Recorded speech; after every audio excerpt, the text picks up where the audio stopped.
scene.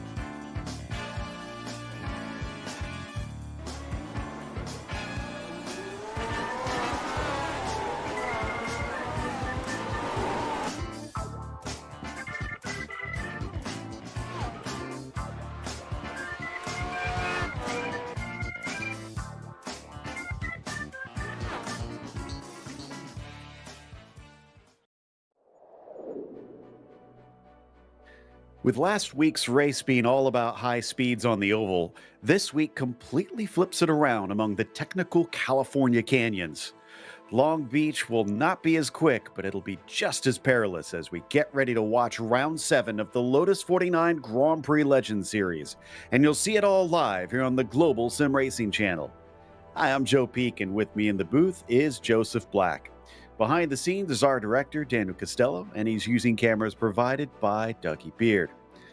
Long Beach is a major staple in American road racing, so let's find out more about it with our track guide. Welcome to Long Beach. Nestled into the south side of Los Angeles and running alongside the Pacific Ocean, this street circuit has made the port area world famous. Both Formula One and IndyCar have called this 2-mile, 11-turn circuit home. Winning here has become a prestige worth boasting about among open-wheel pilots. Indeed, the winners list includes the likes of Lauda, Andretti, Unser, Montoya, Power, and many other legendary names in racing. Much like its European sister over in Monaco, it's short, tight, and punishing. But unlike Monte Carlo, this circuit emerged from a rundown piece of California coast to grow into the glamorous location it is today. Down into Turn 1 at the end of Shoreline Drive is where the majority of overtakes tend to be made. But sneaky passes can also pop up in places like 6 on the way into Pine Avenue, or Turn 9 at the end of Seaside Way. There's also 2 distinctive landmarks notorious for causing track blockages. The fountain section, with all its beauty, is a single-file affair save for the first lap. And the hairpin has been a staple here, even though it's changed locations a few times. In fact, that last hairpin not only includes the dangers of getting tangled with another car, but the important nature of getting the best exit you can to keep your rival from having a chance to pass you into the first corner. It feels appropriate that California's signature street track is a hop, skip, and a jump away from the beach. But while others might be trying to attack the surf, our drivers today will be attacking the corners instead. Joseph, I think we all can agree this is going to be a serious test for these drivers. Even in modern machinery, this is a tough track. It certainly is. And, well, just under 2 miles of racing, 11 turns, and, well, you can see that final one is, you've got that long stretch down to the first corner. It's a very, very unique circuit in that sense, and as you say, yeah, it's a huge, huge test. The walls are very close, so there's not much margin for error. And we're expecting quite a few drivers to fall victim to those errors today, but hopefully, we'll cross our fingers that that is not the case, and we'll get plenty of drivers across the finish line. Now, as for the championship, looking at the F1 point standings, right now Valente's up at the top, has not won the last 2 races, which is actually unusual for Valenteus, who tends to dominate when he shows up. Nicola Kaki still remaining consistent, still has not won a race yet. Jacob Reed sitting in 3rd, took the victory at Motegi in the meantime. So he is still up and in the hunt, only 37 points back, with only 2 points between himself and Kevin Verbruggen, also having a fantastic season. Seb Tixier has been trying to get in there, but his last 2 races have not gone well, so he slips down into the 5th spot at this point. From there, look at how close it is with the tie between Olsen and Tyler, only 6 points back to get to Josephine Becker, and then a single more point to Jason Clapper. Sadly, though, we won't be seeing Mick Claridge, it looks like, for the remainder of the season, if his predictions are true, as he has some other stuff he is attending to. But that is your top 10 there in the F1 standings. Why don't we now take a glance at the F2 standings here, Joseph? Yeah, we will, of course, have a look, and it is Jans Carpentier who currently leads that one. It's very tight, though, from second down to sixth place. Mads Linden and Alan Graham both tied on points, 32 back from Carpentier, and then Andres Bruno just the 1 point off him. Tobias Harnvey also 1 point off of Bruno and 2 off of second place, and then Donald Peake in sixth spot, 6 points off of second place. And of course there's lots of room for them to improve. And then huge margin, 59 points back to Rafael Camacho in seventh place. Raul Pinoque, Donoso, Andrew Eng and Tommy de Ruyter are going to round out the top 10 in the F2 driver standings. Of course, we have the Nations Cup as well. Italy on the top for that one. The United Kingdom only a mere 4 points behind. Valenteus, representing Ukraine, has brought them up to 12 points back. Liechtenstein with Verbruggen only 14. So there you go. Top four separated by 14 points here. And we're past halfway into the season. It is looking like it is going to be a tight battle in this championship. And don't forget, more than one driver can contribute points on this. It is usually the highest finishing drivers. So it is easy for it to get a little bit more mixed around in the Nations Cup. Before we get to the qualifying, Joseph, why don't you run us through today's race details? Well, of course, we've just ticked over halfway through the season. 7 of 12 we have here today at Long Beach, and we're going to have 26 laps of racing. Of course, you have open setups, no spare car for your preparations, and then you get a drive-through at 17, disqualification at 25x, and well, I don't imagine there'll be many of those. There'll be track limits today. No, if you manage to hit the incident limits at this track, that's a pretty good trick if the car is still rolling under its own power. Kevin Verbruggen, by the way, on the provisional pole, but Valenteus has still yet to set a time. And let's see, is Seb Tixier still working on a second? Yes, he is. Guardi has completed his 2, so while he sits on the front row, he is not able to go quicker. And Verbruggen's second lap was an improvement down to a 17.4. So now we wait for a few more big players to come around as Sada jumps up into third. And it looks like as we watch Jorge Nieva, I think he was just starting his first lap. Being clever there, Joseph. He was kind of going wide in that last corner to try and pick up speed.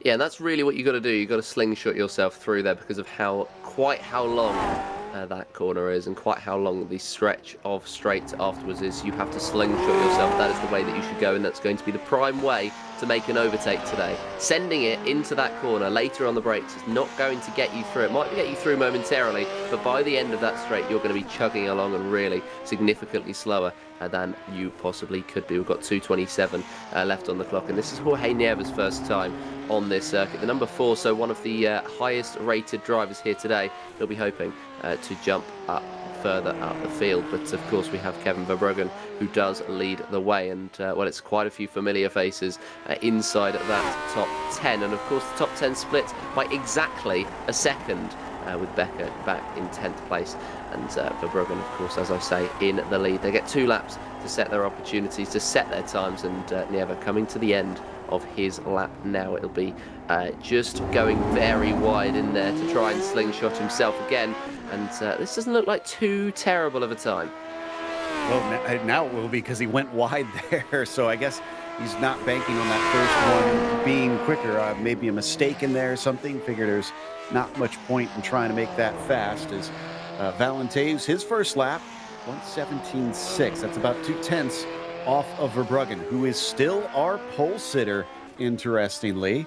I'm curious if that first lap was good enough for him. 17.6. No, it wouldn't have been good. So it would have been around the time that Valenteus set here. So the signs do seem to point towards he and Valenteus very close on lap times, which kind of makes me wonder, Joseph. The track position here tends to be a very... He's improved on that to 17.4 now, and it's not quite going to be up on that pole position. It makes it a double V front row, but he's 33 hundredths off of Kevin Verbruggen, and so that tosses the mantle, that tosses the baton over to everybody else. Nieva improves up to 5th place with a 17.6. This is going to be a tight end to our qualifying.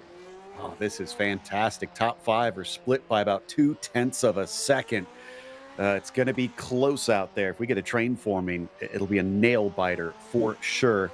With 3 seconds left, that's pretty much it. Everybody has set a time if they want one. We're missing about 4 drivers out there, but the grid has been locked down for round number 7. So taking a glance at how this one is going to kick off, Kevin Verbruggen gets himself a pole position. Curious if he's ever had that before, actually. Valenteis will start from P2, and Seb Tixier will be in 3rd spot. After that, it is Raul Roses Guardia in 4th, Jorge Nieva only 5th today, and a shocker for Togo Hisada, 6th position. Jacob Reed also very low for him in 7th spot. Gary Ho starts from 8th, and then John Olsen will be P9. From there, it is Nicola Kaki rounding out your top 10. It certainly will be. That's the top 10. And then Arturus Kundelis just outside in the end. Glenn Becker will join him on the 6th row of the grid. A one-handed Laust Olsen will be in 13th place. That's a strong qualifying time for somebody with one hand. Bill Tyler joins him on the 7th row of the field. Marco Antonio Lopez Salgado will be in 15th alongside Alan Graham, and Cam Porter, Mickey Friesen, Robert Plumley and Kurt Clapper will round out the top 20. From there, it is Sergei Borodkin starting 21st, Will Lamb in 22nd, and David Montuano will be in 23rd. Tobias Harnvey starts P24 day with the quarter-century mark going to Andre Bruno, and it's Richard Bruinsma in 26. From there, it's drivers that failed to set a time, including Shady Ahmad, Thomas Tuba, Alejandro Sanchez, and Mats Linden, gridded up at the back of the field. And it looks like they just about have everybody out there. They're only waiting on the pole sitter of Kevin Verbruggen, and they'll start to get the lights up here for the beginning of today's race. He has now plopped it on the grid as we wait patiently for the word go. There are the lights as the engines now start to rev in the Grand Prix Legends Series, and the green flag is out. Pretty good start for Valenteis, but he's going to be on the outside coming into the first corner. Oh, but he slows down. Problem potentially. Losing positions now as Seb Tixier moves in a second. Nieva manages to go by and actually will move way up. Meanwhile, things are getting congested back there. What is happening with Seb Tixier, who suddenly falls back? Looks as though he's got a blown engine, Seb Tixier, on lap 1 of this race. That is very unfortunate for the man that started this race very high up this field. And there is so many swaps happening all the way up and down. There's another one there, huge send from David Montenuajo. He's going to try and get through on more than one driver at once. He's through on Plumley. He might get through on Cam Porter as well. But no, the 20 remains in position. But that is a dramatic start to this race. 68 is going to be likely out of this race. Unfortunate there. That's going to be our first retiree. And, well, hopefully going to be our only one for today's action. Kevin Verbruggen then is going to stay in first place, and that's a great start from Nieva to join him right at the very top of the field. Highly unusual for an engine to blow right at the start, especially on upshifts, but I'm trying to figure out what happened. Montalbano, you mentioned, he's up 7 spots in 1 lap at a track like this, and without a major wreck. That's incredible. Glenn Becker, in the meantime, is still where he started. He is chasing on Laust Olsen, who is still dealing with that injured arm, hence why he's racing one-handed. But up at the front, you can see Guardia currently in 4th, still giving chase on Valenteis, who mysteriously slowed on the first lap. Certainly didn't get off to the greatest of starts, did Valenteis. Of course, had whatever happened that made him slow down, but the top 3 are breaking free as we're going to get our first GSRC replay of the day and have a look quite what happened to Seb Tixier. So number 12 on the right hand side, and there we go, just as they're heading into that first corner, just as he would have been starting to prepare for it, the engine blew. He had to pull off to the side. Tixier out of the race, and that is massively unlucky.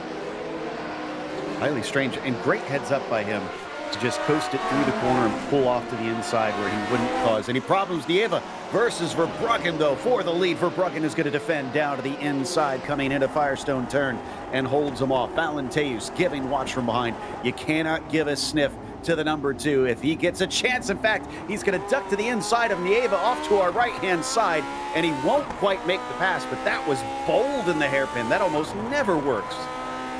Yeah, it certainly was bold, but that's exactly what you get with Audrius Valenteus. He has such a good racing sense that he kind of knows where and when he can have a go, and he might be having another go here. No, just tucking in as he sets the fastest lap of the race, a 1:18.290 for the man in third place at the moment. They did break free at 1.5 was the difference between the top three and Guardia in fourth place. That has now come a little bit more down. It was down to just over a second as they crossed the split time to start lap 3. So they are still trying to keep in there. Everybody down from fourth, but it's not quite going to be the case. However, if they do start fighting, then they'll be right back in very tight between Valenteus and Nieva at the moment, and the number 4 moves across just to try and send a warning signal to Valenteus. Let him know that he's not going to be there to be rolled over. He's really there to fight. Valenteus on the exit is going to pull alongside, though, a much better exit for the 2, and well, he will find his way through. Nieva might have tried to put up a steely defence, but there's only so much he could do against the 2. Almost looked like Jorge maybe tapped the wall a little bit coming out onto Seaside Way, and that may have slowed him down. Valenteus pounced, and now he is up in a second. Can Verbruggen withstand the pressure of a multi-time champion and multiple series as well? Valenteus is hard to beat. Meanwhile, as we follow Jacob Reed, he's been working on Guardia since pretty much the beginning of the race. He's gained 2, but he seems stuck now that he is rocked up to the back of the number 6. Yes, he's just trying to get through on Guardia, but there doesn't appear to be too much of a pace differential. In fact, the last lap, both of their personal bests, they both got a 1:18.126, and that is how tight they are matched on the pace at the moment. And of course, Reed's will be with a little bit of slipstream, but a little bit of dirty air thrown in there as well. That'll have an effect. The number 1 on this split really needs to find a way through some point soon if he wants to continue that momentum. But realistically, Guardia still going pretty fast, 4/10 faster than Nieva last time out. I know that Nieva was in sort of fighting through a few of the corners on the lap, but it wasn't quite 4/10 worth of fighting. So these two are they're pretty pacey, and they may well have the chance to get right back in soon. They've broken free of Togo Hisado, who's 1.3 seconds back. And, well, these two might be developing their own sort of little fight, but in these early stages of the race, it makes more sense to do exactly what they're doing, which is just try to chase the top 3, because they've still got prospects of a podium. Exactly. You don't know what's going to happen, especially if they eventually reach traffic, which I think is likely considering the number of cars we have out here, even though it's not the longest race. As they weave through the fountain one more time, Reed's still working on Raul and just can't seem to find a way by. But like you mentioned, I don't think they're dropping super quick. It's about 1.2 seconds back. If it starts to get bigger, though, then they need to be concerned, and maybe Jacob will start to push a little bit harder. For the time being, look at how close they get to the wall on their way in. Raul practically steering it rearwards first into the corner, and it's a late dive from Jacob Reed coming into the back straight, and he is going to be able to slice through into 4th position. Now, can he run away?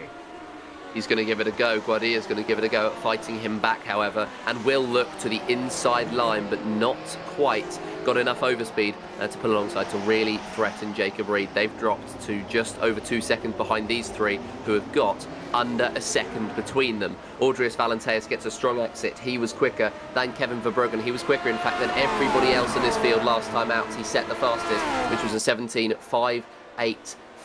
He's just beaten that. It's a 17.434. It is 3/10 quicker than Verbruggen, and that gap, which was a second just a couple of laps ago, has really come down. It's really been slashed, and Audrius Valenteus is ready to challenge for the lead of the race. What have you got in terms of defence, Kevin Verbruggen? Went and pulled out the stats book, flipped through the pages. I could not find Verbruggen with a win yet in this series. This would be his first on the broadcast, if that is showing as accurate. But will it happen? Because here comes Valenteus immediately attacking into the left-hander through Takade turn, and he is through as he wiggles on the power, coming up over the only crest, only elevation change you see on this lap, and now down the back straight. Yes, he does. Gary Ho, in the meantime, looks like he's had some sort of mistake made. He dropped down the order, and well, he's just going to have to rebuild himself from there. 1.8 seconds between himself and Nicola Koki. I believe he was splitting Hisada and Olsen before whatever incident happened. So it's a shame for the Hong Kong driver, but he's going to try and rebuild back up. Shady Ahmad going for a move on Kurt Clapper. He's the driver on the inside, and he's the driver who's able to get that move pulled through nice and quickly. Not too much of a defence from Kurt, but yeah, Shady continuing the fight through the field. 8 positions up now, the biggest gainer in this entire pack, overtaking Montejuano, who on the first lap made 7 positions up, has not made any progress since. Shady Ahmad made 5 on the first lap. He's made an extra 3 over the remaining 6 laps. So continuing that momentum up and doing a very good job at the moment is Ahmad. We are on 7 of 26 at the moment, of course, and that's going to be, I think, our first big hit of the wall of the day. It's Thomas Tuber who just slams, it seems, into the wall. Does get back going. Not sure how much damage there is though on that the driver in 27th in the 19. I did see the car behind him had hit the wall earlier in the race, but we haven't shown footage of it yet. Harnby, I think, was the first that really made some solid contact. Regardless, now we've witnessed Tuba manage to get into the thick of it as John Olsen, speaking of getting in the thick of it, he's got Nicola Koki trying to attack him. All he's trying to pass Arturas Kundalis. The two are going to go wheel to wheel. They're going to have to sort this out by the time they get to the hairpin. And I think with the inside, indeed, Koki will be able to take the position and deny. Koki, a bit strange to see him also where he sits right now, but he's already going to see if he can run down Kundalis, as now he's on defense from John Olsen, who can't hang and has to back off before turn 1. Yeah, Koki, who started 10th place and has climbed up 2 positions since the start. That was the second one, and has Arturas Kundalis for company just ahead. Ahead of them then, there's a 4-second gap to Togo Hisada, so it's going to be a lot of work to do if Koki is able to get through, or if Kundalis finds the pace to try and catch back up. But at the moment, it doesn't appear to have the same pace as the top 6. And speaking of the top 6, Togo Hisada is looking to pressure Raul Rojas Garcia at the moment, and just trying to find an opportunity, trying to find an opening. There is not one just yet, but with the slipstream, he is going to get plenty of opportunities, I think, in this race. And, well, not quite yet. Don't need to go for the move quite yet. But as that gap between Gardia and Reed for 5th and 4th increases, that's going to increase the pressure on Hisada a little bit, because he'll feel as though he can be a lot higher up. He can be a lot higher up. And it's just about making this move and then really trying to push forward as the gap just about creeps over 3 seconds. And Nieva sets the fastest lap from 3rd place, trying to pressure the 2 Vs. It does seem like the slipstream is helping somewhat, as you can see them weave across the track here. Guardia may be feeling a bit under threat with Hisada so close behind. I would be too, but Togo's not going to be satisfied with finishing outside the top 5. Honestly, even a 5th place probably is not up to his standards as he continues to follow closely with no place to go for now. Like I said earlier, Joseph, this place can be extremely tough to find a pass. It's not impossible from what we've seen today, though. There's been some great moves out there. There certainly has. There's been some very, very good moves. They have to think about it a lot more than they do at some of these open circuits, of course. This being a street circuit that they're heading through, there is walls all about, so they have to think about it, they have to set it up. It's not like they can just send it to the inside line, hope to make the corner, because if you hope to make the corner at some of these, the corner will end up being straight into the Firestone barriers. But yeah, you have to set up these moves. However, you have more room to be able to do so, because there'll be mistakes from the cars ahead, just like that one where Gardia runs a little bit wide. Togo Hisada can't quite get the power down as quickly as Gardia does on the exit, though, so remains in 6th place as they cross over into double figures of laps. 10 of 26 gone, and Togo Hisada really trying to find an opportunity, both of them sweeping to the inside as something appears to have happened to Kevin Verbruggen for the fight for that lead, as Valenteas now has a 1.8 gap forward to Nieva. Verbruggen able to get himself going again. Whatever had happened to him, it has dropped him down to 4th place. 2 positions lost. Yeah, that is a bit unusual. I'm going to guess there's some sort of mistake in there. We've got a replay coming down into turn 1. He's still in that P2 spot. Oh, he's too deep. Oh, barely touches the tires, and great job by Jacob Reed to react in time. I don't know how he managed to stay out of that the side of that car, but now suddenly he's back in a third. Was there now a mistake from Reed in return? Well, it may well have been Verbruggen making his way back up onto the podium, and Jacob Reed will try to take the opportunity to attack. But Verbruggen just getting his head back down. It's a good job from him. No more mistakes from the number 7 needed in this race. And well, that was one that he was able to get away with quite easily. There's the replay in the top right of your screens of exactly why Jacob Reed just dropped back. And Verbruggen retook that position. It didn't look like there was much of an opportunity to fight for Reed, so maybe a mistake on the entry. I wonder if there was a slowdown penalty, because he was very shallow coming off the corner, so it almost looked like he was trying to get out of the way a little bit to serve that time. But we don't know for sure, just speculation at this stage. Nicola Kaki, well, he's managed to get inside of the top 10 into 8th here and catch up to Koundelis now. Arturis, a driver that is a very hard fighter, incredibly quick. And the number 9 is not going to make this easy for the Italian. No, certainly isn't. And, well, of course, they're both going to make each other fight hard for this. They are two very, very hard racers. And, well, that's exactly what we're going to be seeing from these two. As the latest mistake appears to be from Jorge Nieva, who was in that second place. So maybe it's a cursed position. He's going to have to pull off to the side there. And that looks like very, very broken suspension. That's race over. Disappointing, and especially uncharacteristic for Nieva, who typically prides himself on finishing races, even if he doesn't have the outright speed for the win. It's going to be neither today, unfortunately, as that is going to be our 4th retirement, it looks like. So the numbers are creeping upwards as to who is going to finish where. We've got a replay to see what exactly happened to Jorge, and frankly, that's not the first time we have seen a driver, both in the sim and in real life, on the way onto Seaside Way going a little bit too hot there. That corner is so tight, and it's claimed tons of victims. It almost looks a lot more open than it is. And when you get the power down, you just sort of, you find that the wall is there a lot quicker than you'd expect it to be. And so that's claimed Jorge Nieva there. So a rare mistake from the number 4 sees him out of the race, sees us down to 26 competitors. We, of course, have had 4 retirements. Seb Tixier, the first one, Sergei Borodkin, Alejandro Sanchez, and then Nieva becoming the 4th one in there. But yeah, we still have 26 very, very capable competitors, and still a lot of capable competition to go. Toge Hisada had a look, didn't quite go for it. Nicola Kaki not close enough to even have a look at Koundelis, but they've developed their own sort of fights, and this is one of the more unique situations in racing where you don't have one group of maybe 3 or 4 cars having a fight. You have 2 cars in a battle. So they don't have to think, for example, the car ahead doesn't have to think about anybody else going for a move on anybody else. Instead, they just have to think about the car behind alone, and it provides the opportunity for them to defend a little bit better. However, the other side of that is that the driver behind can just think about attacking, only has to think about attacking, and that's all they need to do.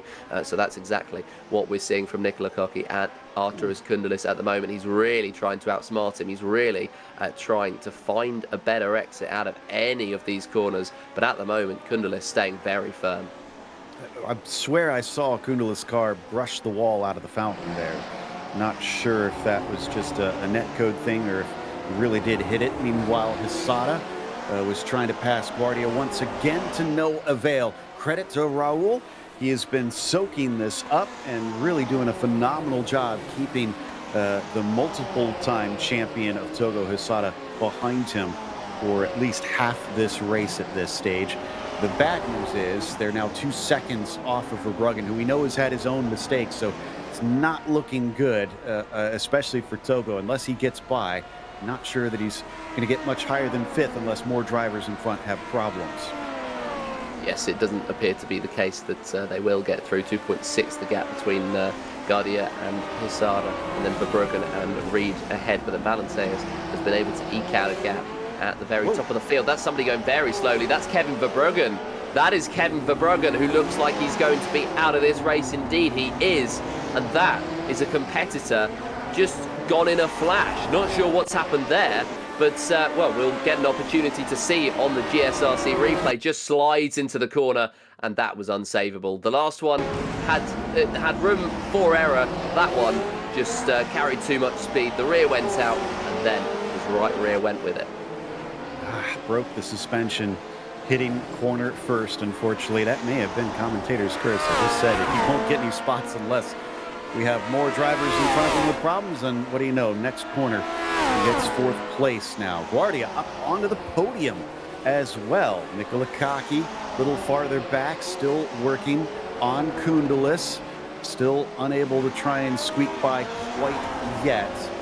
John Olsen behind them by about 2 seconds. You mentioned earlier, not really much pressure from behind, so he can really focus forward as we check out Mickey Friesen. In the meantime, Montuano, he's actually up 9 now because of the retirements that we've seen. Mickey going to try and demote him one more, and Shady Ahmad, who's been doing a phenomenal job climbing up the order, has now rocked up to the back of this duo. And I want to give a shout out to Shady. I love this new livery that he's got on the car. It's looking pretty good, isn't it, for Shady Ahmad, where he's just trying to represent. I mean, he represents South Africa, of course. I believe he's the sole representative of South Africa, so he's got to stand out, and he certainly does, side by side between the two in front. Mickey Friesen on the outside line, and cannot quite find an opportunity to get through. Then it might be braking early on the switchback. Late lunge from the 14, and he somehow keeps a tyre in, somehow keeps it out of the wall. This is very, very tight racing. Mickey Friesen really trying to take every opportunity he can, and somehow no mistakes from either of them, just clean hard racing, and well, they hold on to the positions they started that fight in. Nerves of steel from both of them. That was unbelievable. And Montuano clearly showing how he managed to get those 9 positions up here at this stage. But I think Mickey got a good exit. He's so close, coming down Seaside Way. He forces a defense, but not enough of defense from David. Mickey's going to have the inside coming down to the braking of Firestone turn, but he goes in too deep. The car slides. Now David back in front of him, and once again will rebuff the 14. Yeah, Montalbano putting out a very, very good defence here. Mickey Friesen just desperately trying to get through, and Shady Ahmad just watching and waiting in the background for these two to fight. Will Lamb and Robert Plumley also gaining on this fight, so it might very soon become a 5-car battle as they dip just under 2 seconds back. But they will continue this fight for 14th place for, I'd imagine, a very, very long time. And we have seen 2 drivers who were in the pits earlier on come back out. Sergei Borodkin and Mats Linden had very long repair times. They are back on the circuit and cycling around, so it's very good to see, but they may well get in the way of some of the other drivers who are going through. Of course, they'll try to move out the way as quickly as they can, but with the way that this circuit is, there's not much room, especially if you catch somebody in a corner. Watching Gary Ho, and I believe he has a motion rig as well, because we often will see it kind of rocking around, so wonder if he's feeling all the bumps of this track. Even though these cars have a bit softer suspension, it will rock you around. And as he comes down the main straight, John Olsen just in front of him is just a bit too far away to try and make it past this time. Odd note about Mats Linden, because I didn't notice that we had a couple cars that made it back on. For some reason, Mats has a black flag. I don't know how he managed that unless he sped on his way out of pit lane. Yeah, it's very, very interesting from Mats Linden. There, maybe I think you'd be correct for that front. So that's going to be very disappointing. But hopefully, they're going to be able to. Perform better in the next one. We've still got races to go this weekend, and we've still got plenty of opportunity to do a lot this evening, and towards this evening, towards tomorrow as well. And this is a man who's going to be competing for all of the titles this weekend, Audrius Valenteus, who is 6.5 ahead of Jacob Reed, and looks almost as though he's cruising onto a victory. Of course, needs to avoid making any mistakes, but I think he's been ignoring the very, very start of the race where he dropped positions. I don't think we've seen any mistakes from the number 2. It's just been relentless. I think we saw a little bit of a brush of the wall from Valenteus onto the back straightaway. Oh, Bruinsma discovering how tough turn 1 can be. It already took Verbruggen out of this race, and credit to him. he saw it coming early, and he did the smart thing. He just went into the runoff and is able to rejoin the race. Cost him some time, but better to live to fight another day, I suppose. Yes, it certainly is, and well, of course, he is the last of the runners on the. He's actually just been lapped, but in terms of where everybody else is, he's the last of the runners, very, very close in. And Jacob Reed tapping the wall there, so potentially damage for the number one, but that could be very, very huge. Jacob Reed just a little bit of dust kicked up. Looked like he did have a brief flirt with the wall. And Cam Porter looks like he's done the same thing. We'll have a look at the replay. What happened to Richard Brinsma this time? Huge spin. And, well, done well to avoid anybody there. He's doing donuts on this circuit, it seems, but never mind. He thought he avoided everyone. Cam Porter, unlucky, and not really anywhere to go for the Canadian. You got to watch that F3 relative box in iRacing. This time, Richard out of it. I wouldn't be surprised if Cam is likewise. Yes, he is in pit lane. Now they are starting to drop like flies, unfortunately. And it's not too shocking late in the race. I'm sure drivers are starting to feel the attrition as the focus is starting to wane. Oh, it certainly is. It certainly is. When you've got a circuit so tightly packed like this, it feels so difficult to just keep it going lap after lap after lap. You have to think about most of the corners, and you have to avoid the errors. And while some regular circuits you can get away with it sometimes, here you very much cannot get away with anything. With you go off once, you spin out, anything can really ruin you, and that's exactly what we've seen from Brinsma now, as our list of retirees heads up to potentially 8. As they are sitting in pit lane. Cam Porter doesn't look too happy about what's just happened, and he will be joining the race once again. So I don't think, in fact, we've got that many retirements. Instead, they are just pits for damages, and I wonder what Cam Porter says. I'm not a very good lip reader, but, well, the body language itself doesn't look too positive. Yeah, and to Richard's credit, he did apologize.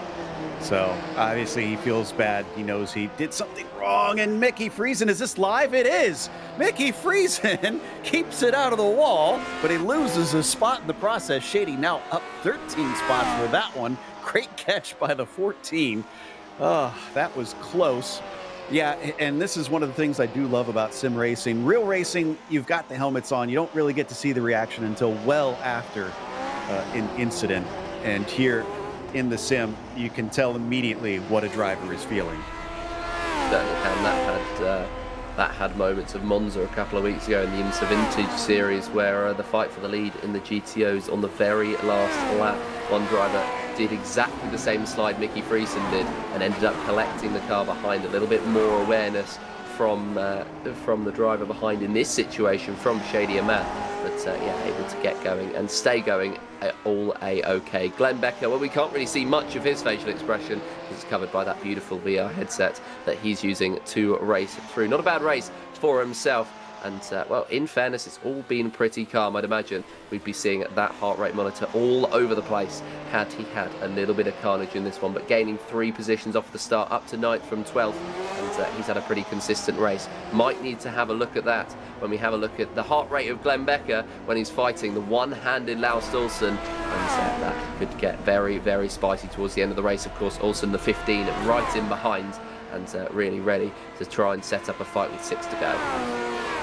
Yeah, 130 plus BPM here. Now it looks like it's dipping below, so it does seem like the heart rate is up there, but hopefully if he can stay within the top 10, he'll be all smiles and not just on his VR headset by the end of this one. As we follow Nieva now, he is back on track, and it looks like running in 26, so he's not giving up. He's going to collect maybe a couple positions as other drivers who have retired will get demoted with 6 laps left to go. 7 laps, though, down from the leaders at this stage. That's going to be a disappointment for him. In the meantime, I do see that Hisada and Guardia are still close together. In fact, I think they're getting awful close right now and coming up on some lap traffic. There it is right here. Yeah, they certainly are. They're coming right up to the back of some lap traffic. Raul is able to get through it nice and quickly. Toga Hisada does so as well. So they've gotten through pretty cleanly, but if they matched them at a bad time, that was a very good time, in fact, to catch up to them. If they match them at a bad time, it won't be great. Mickey Friesen not quite able to save a slide so well this time, and well, that will be the number 14 right down to the back of the pack still in this race. Hisada right on the back of Guardia, and this is now for a podium position. They've remained mistake-free so far in this race, whilst they've seen the likes of Verbruggen, the likes of everyone that was fighting for a podium, Tixier very early on as well.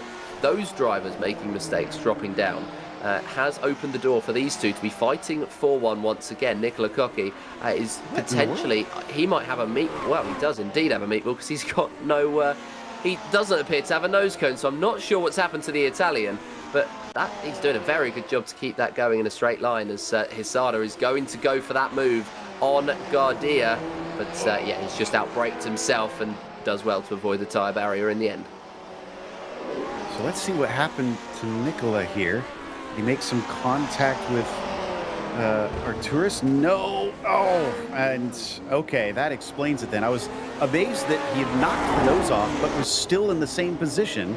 Usually you lose a lot of time, but a nice little pirouette, unfortunately, with quite a bit of damage, has sent him into pit lane. He cannot carry on because of that beatball flag. The car is deemed too dangerous to continue, and he wouldn't be able to get it to the finish before he runs out of laps to serve that. Gary Ho now up to 7th because of that incident, and now the one working on John Olsen in front of him. Oh no, did Shady Ahmad's good luck run out? What's happened? He's now behind, well, he was behind Montalbano before, but maybe with a bit of an issue now that he's a bit farther behind. He's lost about 2 seconds, it looks like. It does so, and he is pretty much exactly 2 seconds off the back of Montalbano. As we're going to get a replay to see what happened to the 13 that is in 13th place, right in behind, looks to the inside line, does go to the inside. Is it outbraking yourself into the tyre barrier? It's outbraking yourself, massive bit of oversteer at the wrong time, and yeah, right into the tyre barrier for Ahmad, and that corner so very tight, claims another victim.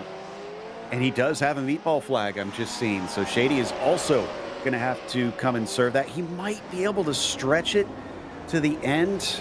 You get about 4 laps at most before you're disqualified for not obeying the orders, but you can go to the finish line if you have fewer laps left than you're given to serve. Meanwhile, now the Ho in 7th, John Olsen in 6th.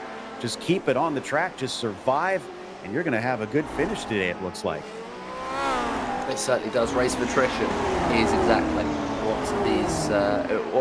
what this race has come out to be, and with 3 to go, it feels as though there may well be another twist in this tale. Valenteus 9.2 ahead of the rest of the field. Reed is able to be he's able to be 5.8 ahead of anybody else in this field. Guardia in 3rd place, and then Hisada and Kundelis the closest drivers. And in fact, Hisada's lost a lot of time off the back of Guardia, and now Kundelis might be in for a late charge for 4th place. Also, speaking of Reed, up 5 spots from where he started. That's not easy at the sharp end of the field here in the Grand Prix Legends. So credit to him. I mean, not too shocking because it's Jacob Reed. He's well known as being one of the quickest drivers on iRacing. So him being able to make up for what seems like a bit of a poor qualifying has still worked out well for him. Just unfortunate. Maybe if he had started up on that front row, I'm sure he could have given a bit of a challenge to Valenteus, who since he's taken the lead has just been cruising up front. Yes, he certainly has, and well, ever since the fight from Verbruggen really went away, he really hasn't looked under pressure at all. And that's just been the way that he's driven over the last few weeks. He's just done an incredible job to keep that one going. And well, he might even get into double figures of seconds ahead of Jacob Reed by the end of this race, and that would be huge. Big slide for Jacob Reed, it looked like, into that corner, but it might just be at this point trying to extract all the pace that they possibly can, and well, Valenteus has extracted all the pace he can and more. Quickest driver on the circuit, only doesn't have the fastest lap because of a very, very strong lap earlier on. from, of course, one of the drivers fighting for the podium, Jorge Nieva, who makes his way into the top 20 once again, the top 20 of classified drivers, because we have quite a few still sitting in pit lane. We have, in fact, 9 drivers in there at the moment. Marco Antonio Lopez Salgado, the only one ahead of Nieva at this point in time, and I'm not sure whether we'll be seeing him between now and the end of the race. The final lap, though, is going to begin. The Ukrainian driver will take us onto it, and he has just about breached that 10-second mark. The last 2 rounds have seen Jack David Spickett win at Tsukuba, and then hopping over in Japan to elsewhere at Motegi. We saw the likes of Jacob Reed come out on top. Valenteus cannot be held down for long, and with a gap of nearly 10 seconds, it looks like he's got this one under control. Just has to finish half a lap here, and he'll be back on top. He's already got the points lead as well, so this will extend his gap over his rivals. This time he keeps it well out of the wall and doesn't brush coming on to Seaside Way with just a few more to go. Not even lap traffic close enough in view that he has to worry about that. He is home free with now just the hairpin left to go. He might have the number 2 on his car. Jacob Reed, a number above him in iRating, but he's not going to be a number above in finishing position as Valenteus takes the victory once again here in California. He certainly does. Victorious for the Ukrainian once again, and Jacob Reed will come home to a very well-earned second place, gaining 5 positions off of his lowly start by his standards of 7th spot. It'll be a podium for Guardia in 3rd place, and he's going to hold on ahead of Togo Hisada, who put him under pressure. He soaked up that pressure and meant that Hisada ended up off the podium, couldn't list 5th. And, well, 6th will be Olsen, 7th will be Ho, who will be 8th, though, as they're going to head to the line. Potentially a drag race between Becker and Laus Olsen. It will be Gary, or Glenn even, Becker, who comes to 9th place. Laus Olsen is going to be in 9th, Becker in 8th even, and then we will have our top 10 rounded out by Bill Tyler. Shady Ahmad has got a meatball flag. He will make it to the end of this race, as well, he climbed a lot of positions throughout it, but of course his car is struggling at this point. I mean, talk about being one tough mother. That's awesome that Shady made that many passes and finished with a meatball flag, just skirting by, it looks like. So he was not disqualified. He managed to get through in time and finished 12th in a relatively stacked field here today up at the front end of the field. So let's take a look at the finishing order, as it definitely got jumbled up, even though we didn't see a lot of passes early on amongst the front runners. And Valenteus was your winner once again over Jacob Reed, who finished in 2nd. From there, Raul Guardia with an excellent podium, doing what many failed to do, which was just finish the race. Togo Hisada stuck behind him almost the entire time, wound up 4th. Kundalis with an excellent top 5, sees John Olsen behind him in 6th. Gary Ho was 7th, and Glenn Becker 8th. Laust Olsen with one hand, we believe, finished 9th today, and then Bill Tyler rounds out your top 10. Yeah, that's going to be the top 10, and then looking to the next 20, and it's David Montejuano in 11th place, just ahead of Shady Ahmad. Will Lamb just staying in that fight, but no more mistakes made from 11th and 12th, and he therefore is in 13th. Alan Graham and Mickey Friesen, the last drivers on the leading lap, and then Andres Bruno and Nicola Cocchi, the last drivers, one lap down. Then it's those, it starts those who ended in the pit lane or had a significant amount of time in the pit lane, and it's Marco Antonio Lopez Salgado in 18th, Mats Linden in 19th, and then Jorge Nieva, unlucky, but ended up in 20th.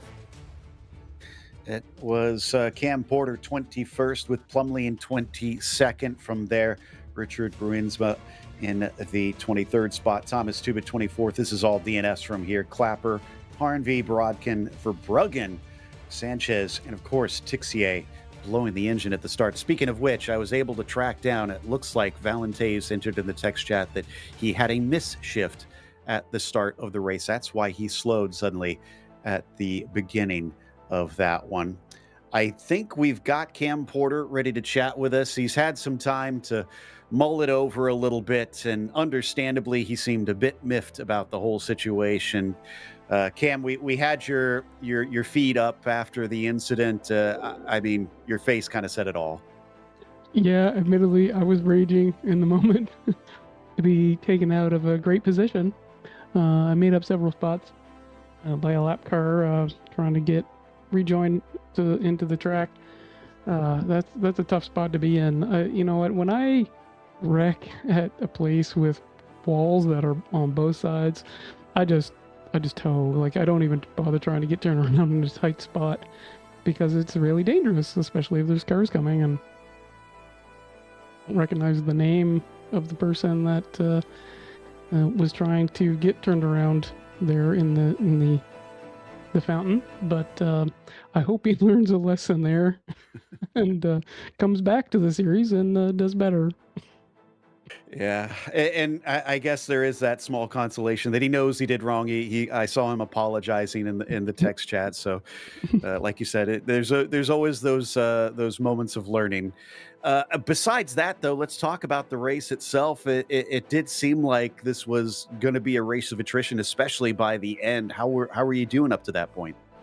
I was doing really great. Like you said, just surviving attrition. I was driving 95%. Trying to just stay off the walls, and I was keeping up with Marco, and he made a mistake and I got by him. He was pressuring me still though, and then you know, I felt like it was a possibility that I could get a top 10, and I was right behind Bill Tyler when the incident happened, and he finished 10th, so I would have been pretty close to that top 10. But yeah, just I was trying to stay safe and keep it off the walls, and I was doing that. Didn't make any mistakes up to that point. Just really bad luck for me today. Sometimes that's just the nature of street circuits, that they'll bite you some way or another. Next time isn't quite a street circuit, although it is at very tight confines over at Mexico City. Newer track, you excited for it? Yeah, absolutely. I love going to new tracks, and especially a place like Mexico City that has a lot of history in Formula One. Just Grand Prix racing. So looking forward to that. I don't know which layout it is, but we'll find out next week. I believe it said National Historic, so it's definitely one of the ones I have not seen run yet. So it's going to be unusual, yeah. And, historic, appropriate for the car. Appropriate. Well, and you know, as you were mentioning the history of the track, I did remember this car raced there back in the day, so it's appropriate. Very appropriate. Thanks a lot, Joe. Appreciate all the things that GSRC does, and best wishes. Well, thanks for coming to chat with us. That was Cam Porter, who unfortunately has to accept a 21st place today in the end. It looks like he might be our only interview, unfortunately. Nobody else lined up to go, so we'll take that as our chance to wrap up with a big thank you to the Lotus 49 community for bringing us back for another season of coverage as well. Thank you to the team today, Joseph, Daniel, and Dougie. Make sure and subscribe to the channel so you don't miss a moment. The next race, like we were saying, Mexico City. There you go. There's the National Historic version. So a lot simpler than the modern GP course. Not quite what they ran back in the day, but I think that'll be pretty close to what they could get there, and that'll be February 7th at 8:30 a.m. Eastern. We also have some more unusual ones coming up later today because the IMSA Vintage Series is going to Pocono. No, it's not the oval, it is the road course. And for those of you who are fans of Southpaw Racer, I hope you like second gear corners because there's going to be a lot of them. In the meantime, be sure to check out our other broadcasts that we've got listed here. But until next time, race clean, race hard, and we'll see you on the track.